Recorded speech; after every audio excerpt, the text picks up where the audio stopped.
The following is a public service announcement.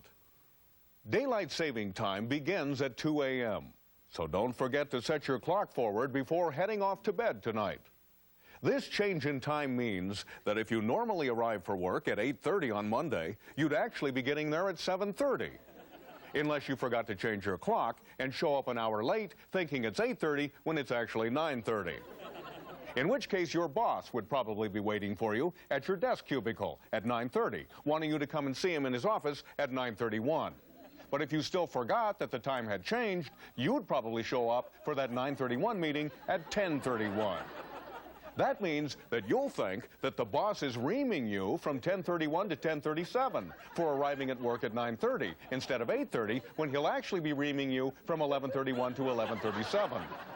And when you tell him where to shove his clock at 10:38, it'll actually be 11:38, just 1 minute before he fires your ass at 11:39. So remember to set your clocks ahead tonight.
Thank you, thank you.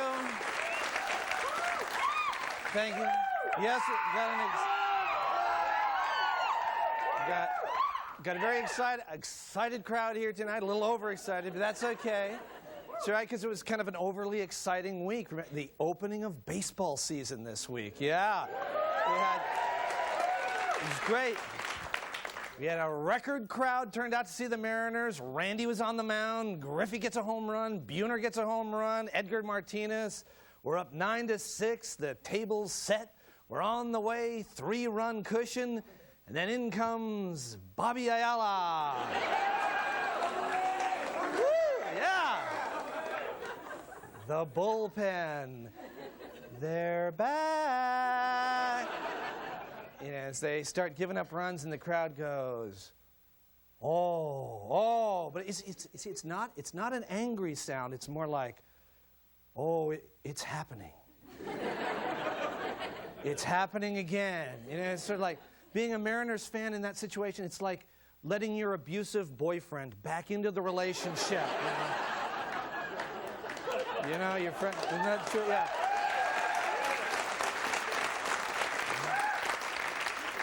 Your friends come over, they say, is he going to the meetings? And no, but he's changed. He says he's changed. He says he's going to work it out this time. Bobby Ayala, the crowd goes, oh, but yeah, you can't help but feel sorry for the guy. Imagine if people treated you like that in your job. I'll be your waiter tonight. My name is Bobby Ayala. Oh. Thank you for choosing United. This is Captain Bobby Ayala. So you see that opening night game, it's like the bullpen, they're walking people, they're giving up runs, and we've got this record crowd, and they're just going, I can't hear you, I can't hear you, woo, woo. You can't say, it's like it's just unbelievable. They got the new Mariner bumper stickers. Remember the ones that said, my, oh my? The new one is, oh my God. It's like, oh my God. But the fact is, we are such horrible fans. People were ready to write off the whole season before the first game was over. Let's dismantle the new stadium. Take it apart. We're not emotionally ready for a good team. I mean, I think we should just be honest. Seattle, Seattle secretly wishes the team was crappy again. Like it always used to be. You know, it was something we could depend on. You know, it's like, stop playing with our emotions, you know. You know, and for the record, he had a great night tonight, you know, and it's like, so maybe he has changed. Yeah, you know, see that, there it is. You know, we just wish the team well, basically. We're playing, you know, they're playing with us now. Just for the record, we at Almost Live, we wish the team well. We wish the bullpen well for now and for whatever jobs they find themselves in the future.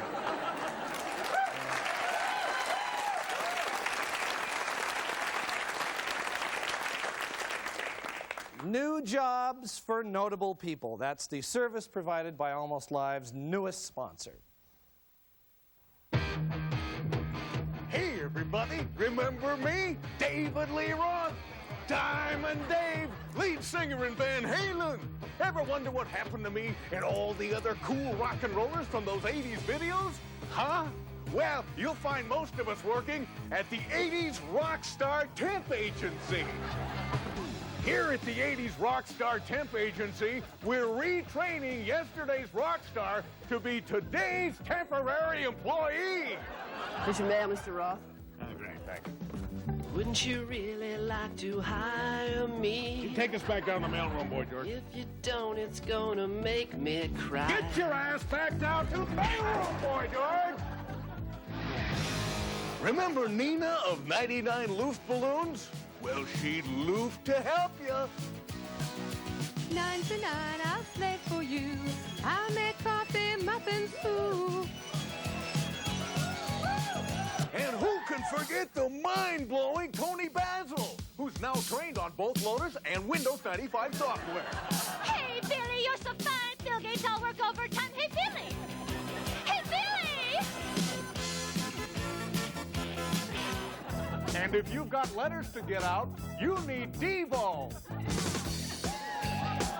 I say type it. Type it good. I say type it. Type it good.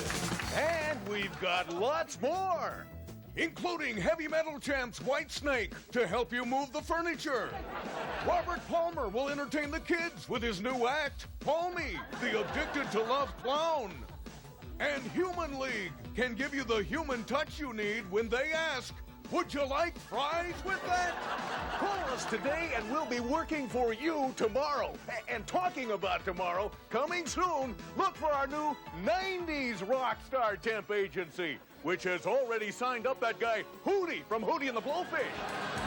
Yes, my career is through.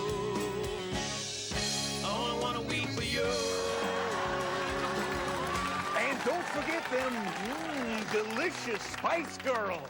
If you want to be our employer, then just give us a ring. Our 15 minutes are over. Now it's time to clean. So remember, the next time you see Men at Work, it just might really be Men at Work. So call the Rockstar Temp Agency now, and we'll jump for you. Yeah, we'll jump for you. Might as well jump.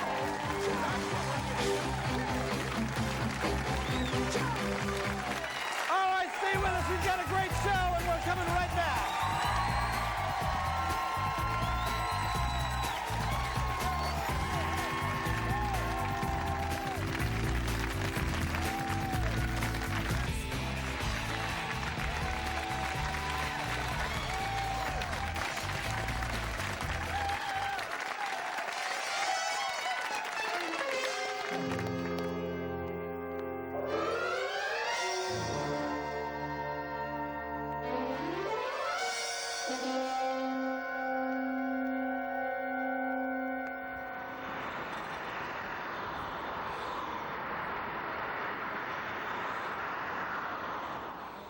We would like to thank you all for coming to this press conference. We in Boeing management want to clear up any recent misunderstandings there might be about quality control, our employee attitudes, production problems, and most of all, about the safety of our product. Now, as you know, we recently fell behind on our delivery schedule. The delays have cost us $2.6 billion, and we posted the first annual loss in 50 years. However, I am pleased to report that last night, our softball team beat the Eddie Bauer team to take the league championship for the third year in a row. I want to give a shout out to the Bowling Bobcats, and I'll see you at the Kager down at the Caveman tonight. And we are now going to open the floor for questions. There have been some disturbing reports about quality control on the assembly line. For example, the wrong wings being put on a 737. Okay, now a lot has been made in the media about the wrong wings being put on a plane. You know, like they never make mistakes, you know? I mean, they're always really quick to criticize when we get the wrong wings on a plane, but they never mention it when we get the right wings on. Besides, I've always felt that wings have been overrated. Now, the best wings in the world aren't going to help if the pilot doesn't know how to fly the plane. No. And you know something? I would like to emphasize the point that our workers are encouraged to be very safety conscious. I'd like to bring out one of our finest mechanics, Bill Donner. Bill, he wants to come read on. a statement. Bill, get up here. Go ahead. Nobody ever told me not to inspect the parts of the airplane, and I am not being pressured in any way by the company to say that. The company has not threatened to fire me, nor have they called me into a dark storeroom with a lot of thugs and told me to read this or they'll fire me. And after that, they didn't call me at home either, asking how would I like it if all of a sudden I didn't have a job. To which I would have said, but I didn't, you mean you're going to fire me? And then they never said, you figure it out, you moronic grease monkey. Okay, Bill, thank you. I've got more. That's that's okay, fine. you can go. Am I fired? All right, let's just, can we take some more questions here? Next question. Yeah, why is the assembly line not able to keep up with the orders for the planes? Well, we've changed our production methods, and it takes time to adjust. Now, see, this is what the assembly line used to look like. That's in the old days, and this is what it looks like now. As you can see, we're a leaner, more efficient company. I would like to get back to the wings. Is it true that you put laminated whale flippers on a 737 in place of wings? No, that is a mean-spirited exaggeration. It was the right wing. Someone just put them on wrong. You know, there's a lot of new people from McDonnell Douglas, and they get confused. I'm from McDonnell Douglas. Well, I didn't mean... What did you mean? All right. I did it. I put the wings on wrong. I was angry about not getting my bonus. I just thought it would be funny. Do you still think it's funny? Yes. I mean, look at it. Now look at it. Now you just tell me that's not funny. You just tell me. It's supposed to be funny. You cannot tell me that isn't it's funny. He'll be okay. He's all right. Like he said, it was all just a joke, and it's since been corrected. But Boeing has never put the wrong wings on an airplane. What about the picture in the paper of the 747 with the 5-foot-long wings? Can we see that on the monitor?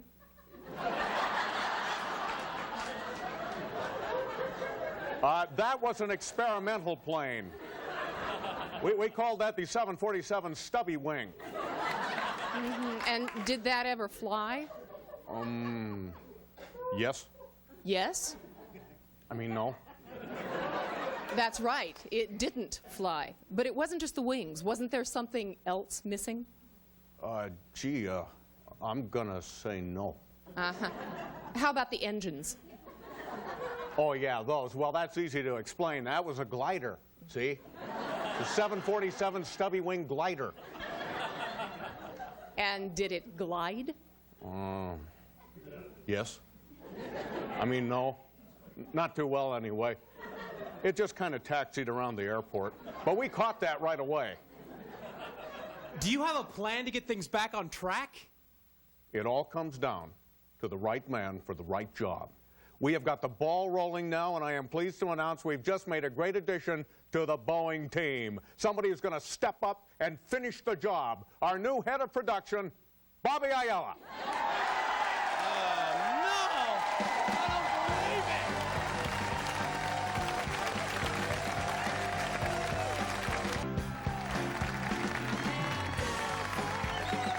Studio amplification for Almost Live provided by American Music.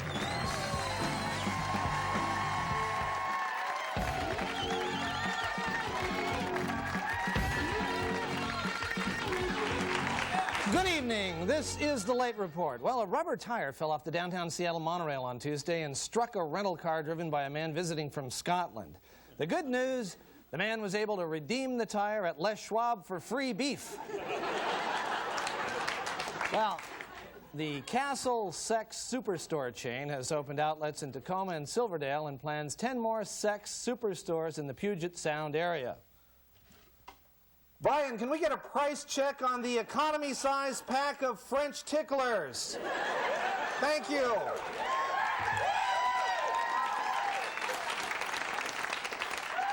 The Seattle City Council is considering adding public toilets to the new bus shelters downtown. Council members say it's not so much for convenience as it is to get riders used to that smell before they get on the bus.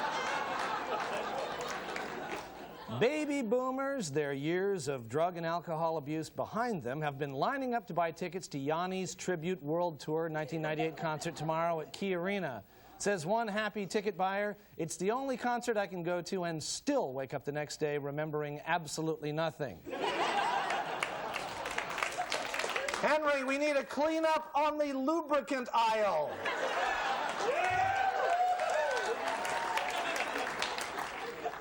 Darrell Irvin, president of the Seattle Seahawks Alumni Association, was charged with assault and resisting arrest at a bar in Chelan. Even with the arrest, Irvin still won this month's Most Well-Behaved Seahawk Award. Well, a federal grand jury indicted 6 Washington state men for trafficking in illegally harvested gooey duck clams. It's just like I predicted. When gooey ducks are outlawed, only outlaws will have gooey ducks. Attention, Castle Superstore shoppers. We have a special on gooey ducks. Aisle 5.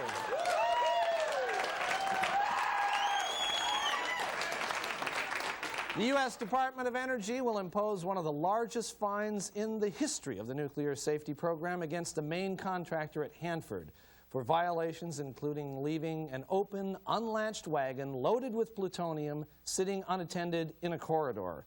Energy officials say what really made it bad was the hand-lettered sign saying, "Free plutonium." And now, with a commentary, is our own Pat Cashman. Pat? John, thank you.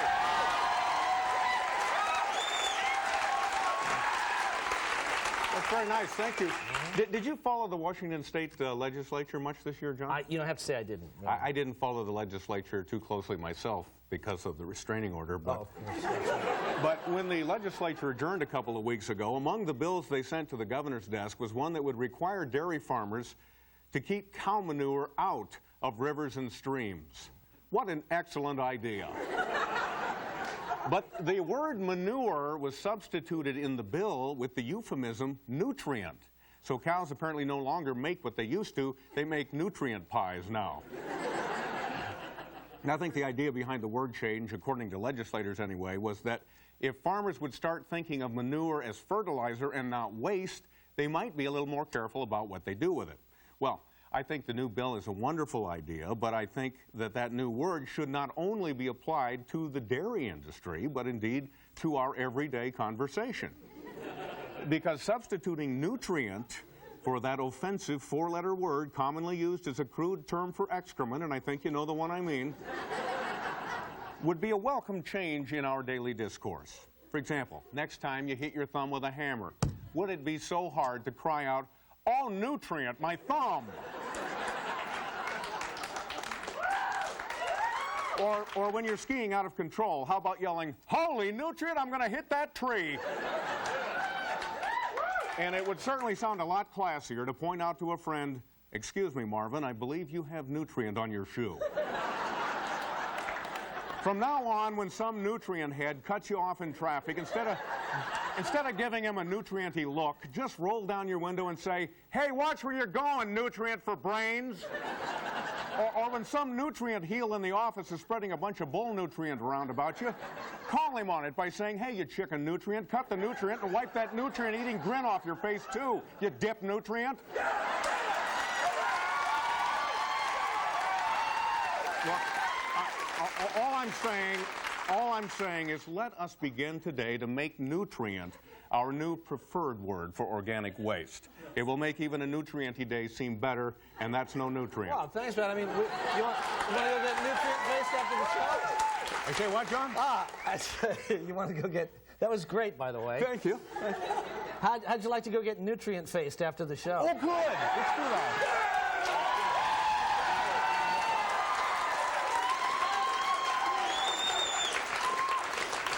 Jeez. That was a pretty nutrient-y segue, wasn't it? Yeah. Anyway. Finally, some rare ceramic sculptures created by the great 20th century artist Pablo Picasso are going to be exhibited in September at the Art Museum in Tacoma. The exhibit fulfills Picasso's deathbed wish of someday having his art on display in Tacoma. This has been The Late Report. Thank you. And we'll be right back.